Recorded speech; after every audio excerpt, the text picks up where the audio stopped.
Hello everyone, welcome back to Defence Updesh. मेरा नाम है हर्षवर्धन सिंह और आज 21 अगस्त के करंट अफेयर्स को डिस्कस करेंगे। तो चलिए शुरू करते हैं। सबसे पहले क्वेश्चन है, बताइए identify the current incorrect statement. आपको इनकरेक्ट स्टेटमेंट मुझे बताना है, तो वीडियो को पॉज कर सकते हैं अगर आप इस क्वेश्चन के बारे में सोचना चाहते हैं, और आप टेलीग्राम चैनल डिफेंस उपदेश से इसका वीडियो का जो पीडीएफ है वो डाउनलोड कर सकते हैं। The question is identify the incorrect statement. सारे स्टेटमेंट एनवायरमेंट से जुड़े हैं। Montreal protocol came into effect in 1989। Montreal protocol is associated with phasing out of HFC। HFC क्या होता है? Hydrofluorocarbons. And India ratified the Montreal protocol in 1992। ये कुछ statements दिए हुए हैं जिनको आपको मुझे बताना है। द राइट आंसर इज, यहाँ पर आंसर क्या होगा? आंसर है यहाँ पर ओनली बी। बी स्टेटमेंट जो है वो इनकरेक्ट है। B is the right answer. क्यों? क्योंकि मॉन्ट्रियल प्रोटोकॉल जो है वो HFC से जुड़ा हुआ नहीं था। मॉन्ट्रियल प्रोटोकॉल जो है वो CFC यानी कि क्लोरोफ्लोरोकार्बन से CFC से जुड़ा हुआ था। देख लेते हैं क्या हुआ है। बेसिकली किगाली एग्रीमेंट जो है वो न्यूज में है। कारण है, इंडियन गवर्नमेंट ने किगाली एग्रीमेंट को या Kigali amendment to the Montreal protocol को रेटिफाई कर दिया। रेटिफिकेशन मतलब अप्रूवल देना होता है।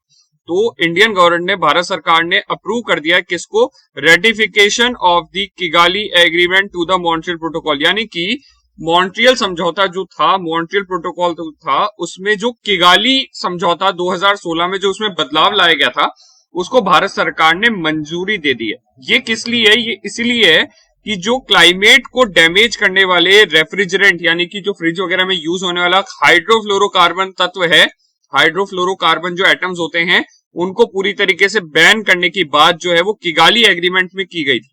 एक्चुअली पहले मॉन्ट्रियल प्रोटोकॉल हुआ था जो कि 1989 के अंदर साइन किया गया था। मतलब एक्चुअली 1987 में साइन किया गया था, 1989 में इंप्लीमेंट हुआ। जो मॉन्ट्रियल प्रोटोकॉल था उसमें ओजोन लेयर को नुकसान पहुंचाने वाले CFC मॉलिक्यूल को पूरी तरीके से बैन करने की, प्रतिबंधित करने की बात जो है वो कही गई थी। हालांकि आगे जाकर पता चला कि जिन चीजों से उसको बदला गया, CFC को बदलकर जब हम हाइड्रोफ्लोरोकार्बन HFC को उसकी जगह लेकर आए हैं, तो पहले माना जा रहा था कि ये क्लाइमेट को नुकसान नहीं पहुंचाता है, ये पर्यावरण को नुकसान नहीं पहुंचाता है, पर आगे जाकर पता चला कि HFC जो है वो कार्बन डाइऑक्साइड के मुकाबले में 25,000 गुना तक ज्यादा गर्म करते हैं पर्यावरण को। यानी कि आप एक मॉलिक्यूल जो HFC का एनवायरमेंट में, पर्यावरण में छोड़ोगे, उसके मुकाबले में 25,000 गुना कार्बन डाइऑक्साइड छोड़ी जा सकती थी। इतना नुकसान जो है वो एक कार्बन के मुकाबले में हाइड्रोफ्लोरोकार्बन ज्यादा कर देता है। ये कारण थे जिसकी वजह से आगे जाकर ही महसूस किया गया कि HFC को भी अब हटाने की जरूरत है। बट CFC जो पहले मुख्य तौर से फ्रिज, AC और इन सब रेफ्रिजरेशन इंडस्ट्रियल लेवल पे, जो बड़ी इंडस्ट्रीज होती हैं जो भी ठंडा सामान जमा के रखती हैं, आइस फैक्ट्रीज, बर्फ की फैक्ट्री, आइसक्रीम बनाने वाली फैक्ट्री, कोल्ड स्टोरेज, इन सब में इसका इस्तेमाल होता था। अब जब CFC हमने हटा दिया, HFC ले आए, तो आज की तारीख में वर्ल्ड में सबसे ज्यादा HFC का इस्तेमाल इस इंडस्ट्री में होता है। और कहीं भी अगर आपके AC वगैरह में लीकेज है और गैस निकल गई, HFC उसमें से निकल गई, तो वो पर्यावरण को नुकसान पहुंचाएगी। जब ये चीज पता चली तो HFC को बाहर निकालने के लिए, HFC को भी खत्म किया जाए, इसके लिए मॉन्ट्रियल प्रोटोकॉल में बदलाव करने के लिए किगाली में, जो कि एक बैठक हुई थी 2016 में, रवांडा में कैपिटल है किगाली, यहां पर ये बैठक हुई थी। इस बैठक में समझौता किया गया या फिर ये डिसाइड किया गया कि हम लोग क्या करेंगे, हम HFC को भी अब बाहर करेंगे। तो इसीलिए इंडियन गवर्नमेंट ने इस एग्रीमेंट को अब मंजूरी दे दी है और इस वजह से ये इंपॉर्टेंट है, न्यूज में है। ये CDS NDA के स्टूडेंट्स के लिए बहुत बहुत ज्यादा इंपॉर्टेंट है। इन 1989 Montreal protocol is not a climate agreement, it is instead aimed at protecting the earth from ozone depleting substance. जो ओजोन को खत्म करने वाले सब्सटेंस थे जिनको क्लोरोफ्लोरोकार्बन CFC बोलते हैं अपन, उसको हटाने की बात की गई। अर्लियर इसको एयर कंडीशनिंग और रेफ्रिजरेटर इंडस्ट्री में, रेफ्रिजरेंट इंडस्ट्री में यूज किया जाता है, जैसा मैंने समझाया। CFC जो है वो ओजोन सतह में, ओजोन परत में जो है वो छेद करने का काम करता था। आगे जाकर Montreal protocol led to the replacement of CFC with hydrofluorocarbon. Montreal समझौते ने, मॉन्ट्रियल प्रोटोकॉल ने CFC को हटाकर हाइड्रोफ्लोरोकार्बन यानी कि HFC को उसकी जगह दे दी, जो कि ओजोन को नुकसान नहीं पहुंचाते थे। पर पता चला कि ये पर्यावरण को गर्म करते हैं, जलवायु परिवर्तन को बढ़ावा देते हैं, ग्लोबल वार्मिंग करते हैं।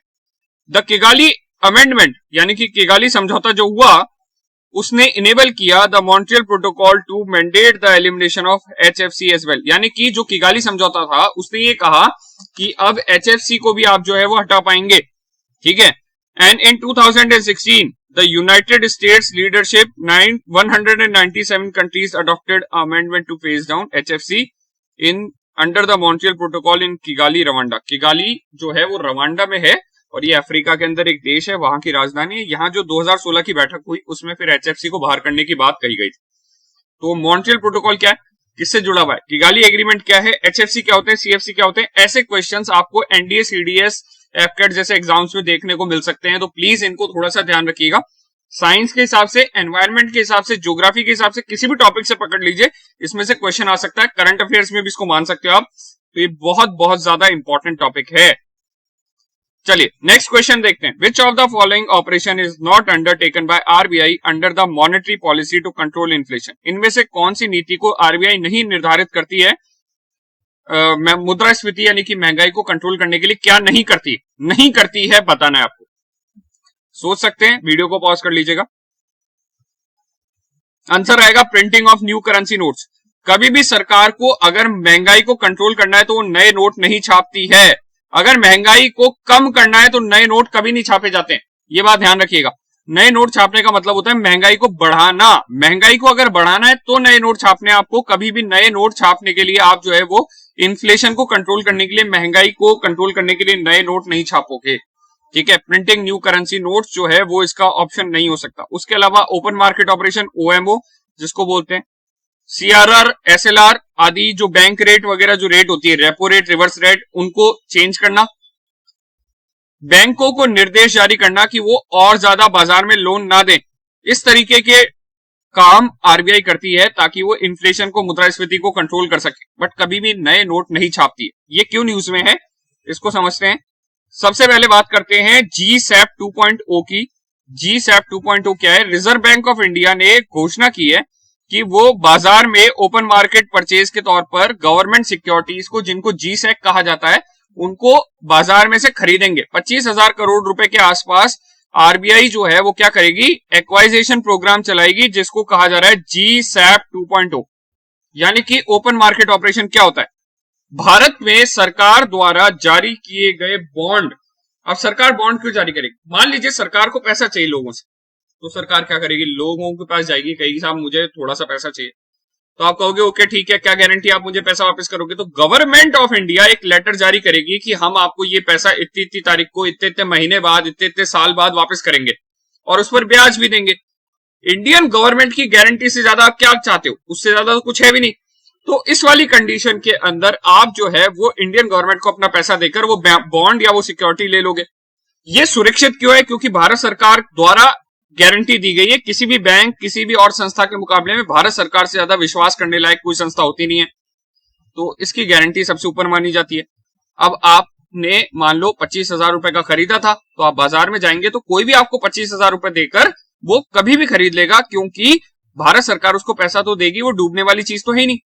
इसी वजह से इसकी बाजार में बहुत मांग होती है, डिमांड होती है, रेपुटेशन होती है। नाउ RBI को अगर बाजार में लोगों से पैसा खींचना होता है, लेना होता है, तो वो क्या करते हैं, इस तरीके के बॉन्ड को जारी करते हैं और लोगों से पैसा उठा लेते हैं ताकि बाजार में पैसे की कमी आ जाए।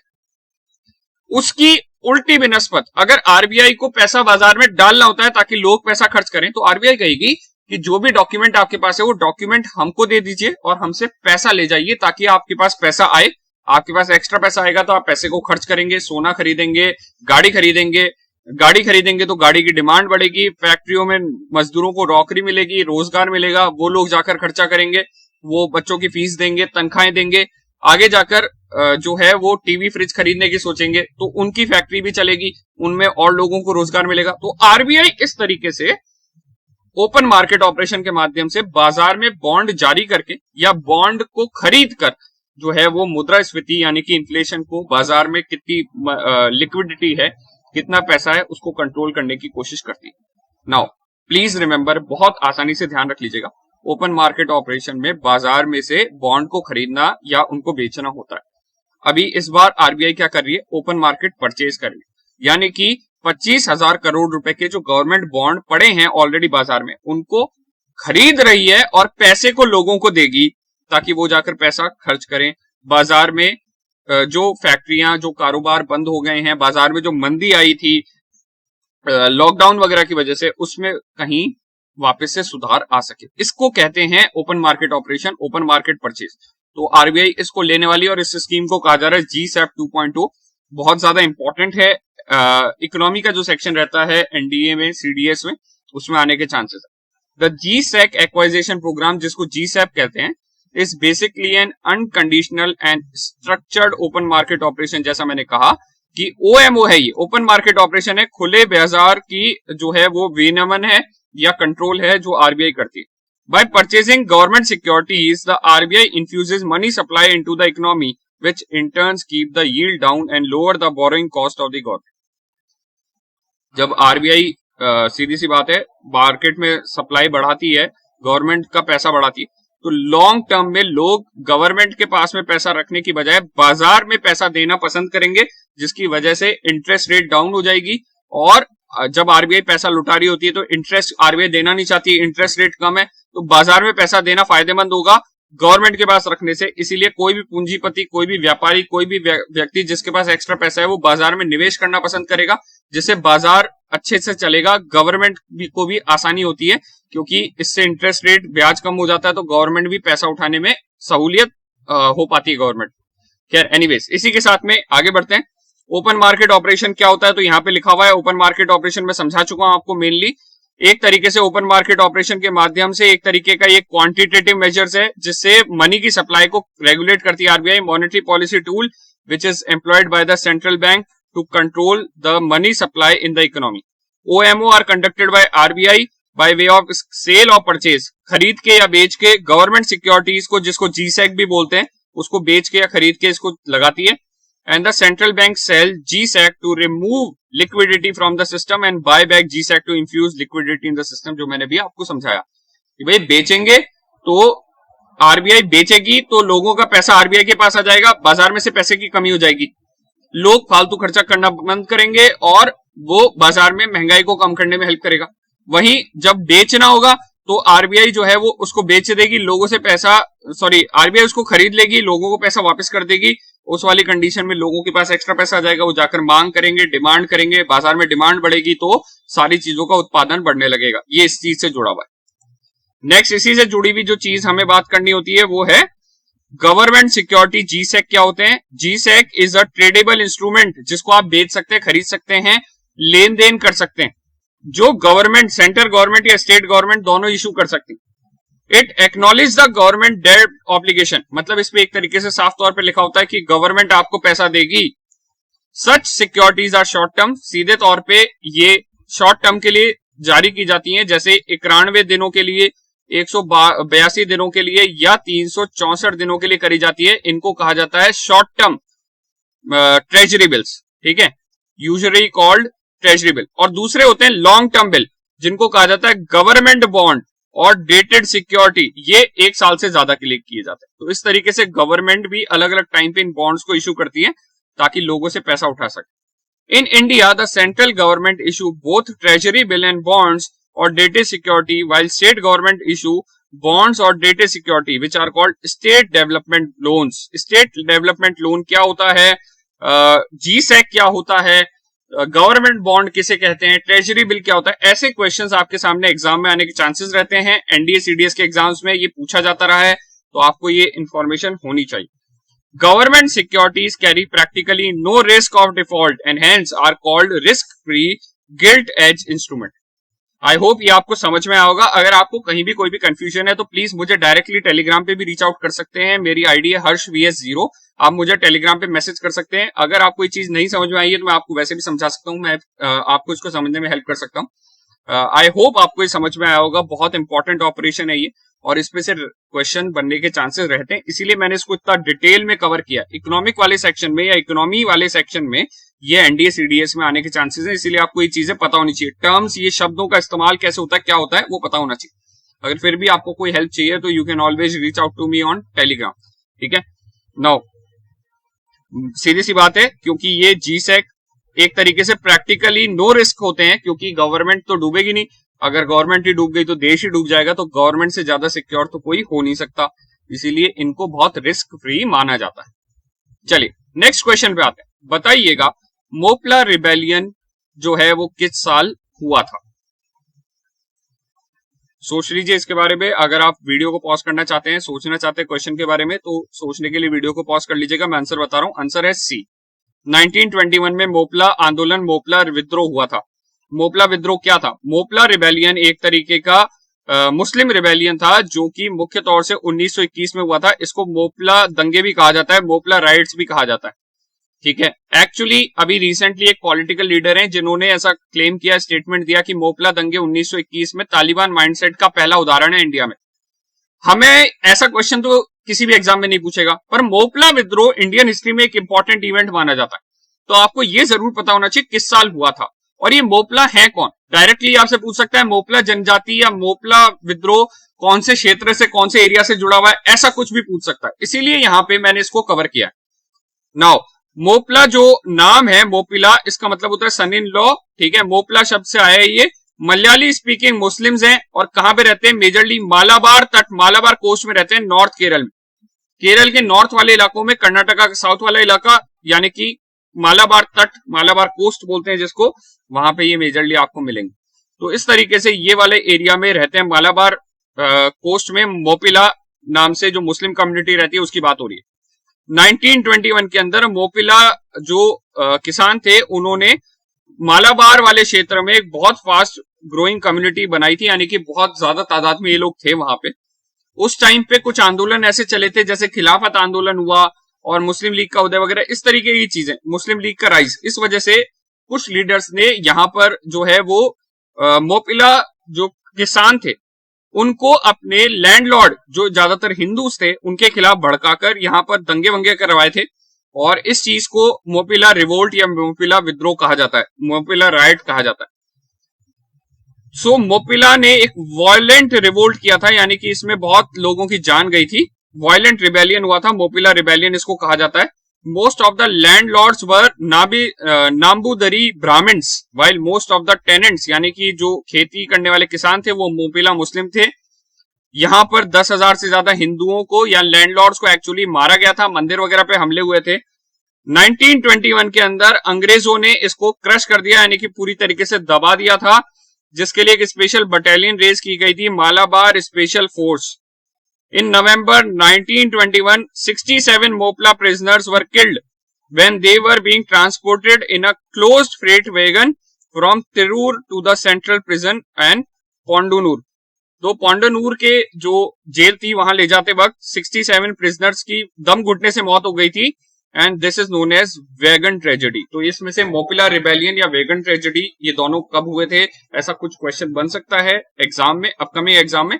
तो जब भी कोई चीज हाईलाइट में रहती है, न्यूज में रहती है, तो उसको हमें जानना जरूरी रहता है, क्योंकि उस पर अपकमिंग एग्जाम्स में क्वेश्चन आ सकता है। चलिए इसी के साथ आगे बढ़ते हैं हम। नेक्स्ट क्वेश्चन है, which of the following process is at the centre of the energy release by सन?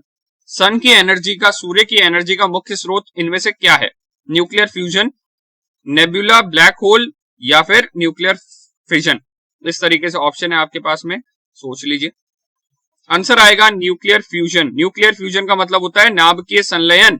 नाभिकीय संलयन की वजह से हाइड्रोजन के एटम्स के मिलने से हीलियम के एटम बनते हैं, इससे सूरज की एनर्जी होती है। नाउ एक्चुअली क्या हुआ है, पहली बार इग्निशन, फ्यूजन इग्निशन जो है वो रिसर्चर्स ने पूरा कर लिया है। कहां पर? लॉरेंस लिवरमोर नेशनल लेबोरेटरी जो यूएसए के अंदर है। इन्होंने पहली बार न्यूक्लियर फ्यूजन को साबित करके पूरी तरीके से चलाकर दिखाया है। Nuclear fusion is defined as the combining of several small nuclei into one large nucleus, यानी कि जैसे हाइड्रोजन के मिलने से हीलियम बनता है, इस तरीके से बहुत छोटे छोटे एटम्स को मिलाने पर न्यूक्लियर फ्यूजन प्रोसेस चालू होता है। इसका उल्टा होता है न्यूक्लियर फिशन, जहां पर यूरेनियम को तोड़कर अन्य छोटे एलिमेंट्स में डिवाइड किया जाता है, एंड इसको कहते हैं न्यूक्लियर फिजन। तो इस तरीके से सूरज की एनर्जी का मुख्य स्रोत होता है न्यूक्लियर फ्यूजन। यहां पर प्लाज्मा के माध्यम से यहाँ इन्होंने सूरज की एनर्जी को अर्थ पर ही बनाने की कोशिश की है। अगर न्यूक्लियर फ्यूजन एक्सपेरिमेंट जो बहुत सारे चल रहे हैं अभी वर्तमान में, कहां कहां चल रहे हैं, कौन से चल रहे हैं, इस पर थोड़ा सा रिसर्च कर लीजिएगा। एनडीए के एग्जाम में आने के चांसेस हैं, सीडीएस के एग्जाम में भी आ सकते हैं, आईटीईआर और अदर जो एक्सपेरिमेंट चल रहे हैं, जैसे चाइना का भी थोड़े दिन पहले चला था, उसी तरीके से जो के स्टार के नाम से कोरिया का है, उसी तरीके से आईटीआर एक इंटरनेशनल कोलैबोरेशन है जिसमें इंडिया भी शामिल है। ये सब जो एक्सपेरिमेंट्स हैं ये सब सूरज को अर्थ पे बनाने की कोशिश कर रहे हैं। अगर न्यूक्लियर फ्यूजन सक्सेसफुल होता है तो न्यूक्लियर फ्यूजन में इतनी एनर्जी निकलेगी कि अर्थ पे सब लोगों के लिए फ्री एनर्जी, मुफ्त एनर्जी, फ्री बिजली ये पॉसिबल हो पाएगा। इसीलिए न्यूक्लियर फ्यूजन के बारे में इंफॉर्मेशन होना स्टूडेंट्स आप लोगों के लिए इंपॉर्टेंट है। चलिए नेक्स्ट क्वेश्चन है हमारे पास में, विच of the following scheme is associated with rejuvenation and preservation of pilgrimage centres. इनमें से कौन सी भारत सरकार की योजना जो धार्मिक स्थल होते हैं उनको पुनर्उद्धारण, पुनर्जीवित करने के लिए या उससे जुड़ी भी है? आंसर आएगा Prasad scheme. Prasad scheme, D is the right answer. Prasad scheme जो है वो मेजरली प्राइम मिनिस्टर ने गुजरात में सोमनाथ मंदिर के लिए लॉन्च किया। इसको फुल फॉर्म क्या है प्रसाद का? Pilgrimage rejuvenation and spiritual heritage augmentation drive. कुल 47 करोड़ के आसपास इसका स्कीम का योजना है, बट आपको ये नहीं पूछेगा प्रसाद स्कीम किससे जुड़ी हुई है और इसका फुल फॉर्म क्या होता है, ये थोड़ा सा ध्यान होना चाहिए। Prasad was launched by ministry of tourism. किसके अंदर में आता है? मिनिस्ट्री ऑफ टूरिज्म के अंदर आता है इन ईयर 2014-15। दैट इज ऑल, इससे ज्यादा याद रखने की जरूरत नहीं। लास्ट बात कर लेते हैं नील कुरुंजी फ्लावर्स की। नील कुरुंजी फ्लावर्स खासतौर से कर्नाटका के मेंदलपत्ती हिल्स के अंदर मिलेंगे और ये 12 साल में एक बार खिलते हैं, इसीलिए इंपॉर्टेंट है, ध्यान रख लीजिएगा। तो ये 12 साल बाद पहली बार अब वापस खिले हैं। This time over 10 acres of Neel Kurunji flowers have covered Shalom hills. Shalom hill नाम का जो एरिया है, कहां पे? मंडलपट्टी हिल्स में, ये कर्नाटका में नील कुरुंजी फ्लावर से ढक गया है। तो नील कुरुंजी फ्लावर्स 12 साल में एक बार खिलते हैं, ये पता होना चाहिए। कई बार जो अलग तरीके की कुछ इवेंट होती है तो उसको यूपीएससी पूछ लेती है, तो ये आपको ध्यान होना चाहिए। ये इसकी फोटो है, नील कुरुंजी फ्लावर्स 12 साल में एक बार खिलते हैं, ये इंपॉर्टेंट याद रखिएगा। नील कुरुंजी, नीले से याद रह जाएगा, ब्लू कलर ऑफ फ्लावर है, नील मतलब नील, नील कुरुंजी मतलब नीला, ठीक है, तो इससे याद रख लीजिएगा। इसी के साथ आज की वीडियो को यहीं खत्म करेंगे। पीडीएफ डाउनलोड कर लीजिएगा डिफेंस उपदेश टेलीग्राम चैनल से। उसके अलावा साथ ही साथ thanks for watching, please like share and subscribe. You can always reach out to me, अगर कोई टॉपिक नहीं समझ में आया, कोई हेल्प चाहिए तो you can reach out to me on my Telegram ID Harsh VS0, मेरी टेलीग्राम आईडी है। उसके अलावा फेसबुक पे भी हर्ष VS0 नाम से आईडी मिलेगी, वहां पे भी आप डिफेंस उपदेश को लाइक कर सकते हैं, फॉलो कर सकते हैं। लिंक जो है वो डिस्क्रिप्शन में दिए हुए। बहुत बहुत शुक्रिया, धन्यवाद।